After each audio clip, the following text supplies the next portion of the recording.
প্রিয় সমস্ত ছাত্রছাত্রী এবং বিশেষ করে মা মানে অছন্ত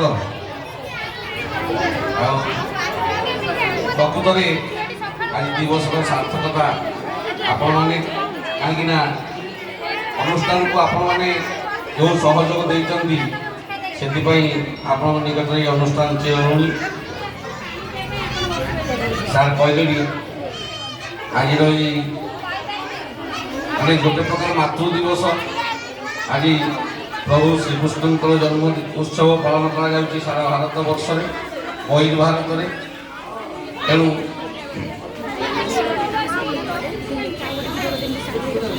ଆଜିର ଭାଷଣ ଦିବସ ନୁହେଁ, ତେବେ ସେଇ ମା ମାନଙ୍କର ଉଦ୍ଦେଶ୍ୟରେ ଯେଉଁ ଭଜନଟି ମୁଁ ଅଲ୍ ଇଣ୍ଡିଆ ରେଡ଼ିଓରେ ଗାଇଥିଲି 2001 ମସିହା ସେଇଟା ଗାଉଛି।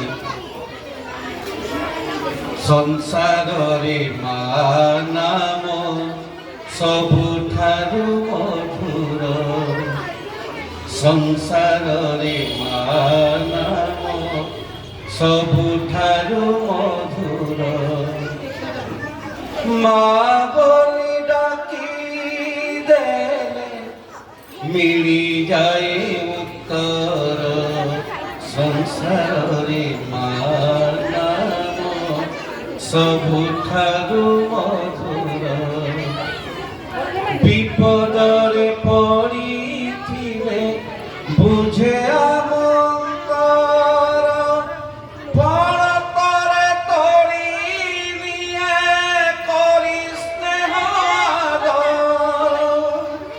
এতে আপনার সতে, এতে আপনার সতে, এতে আপনার সতে কি দেব আমার, সংসারে মা নাম ସବୁଠାରୁ ମଧୁର, ସଂସାରରେ ମା ନାମ ସବୁଠାରୁ ମଧୁର।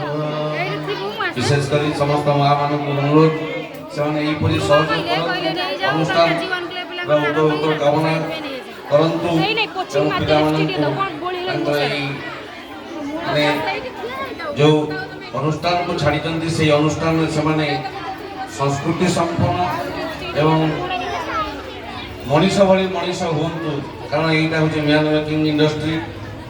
ତେଣୁ ଏଠି ସଂସ୍କାର ଶିଖିଲେ ଆପଣଙ୍କୁ ଏବଂ ସମାଜର ସମସ୍ତଙ୍କର ଉନ୍ନତି ହେବ ନିଶ୍ଚିତ, କାରଣ ସେଇ ଯାହାଙ୍କ ନାମରେ ଆଜିର ଏଇ କାର୍ଯ୍ୟକ୍ରମ ଏଇ ବିଦ୍ୟାଳୟ ହେଇଛି ସେ ହେଉଛନ୍ତି ସ୍ୱାମୀ ବିବେକାନନ୍ଦ।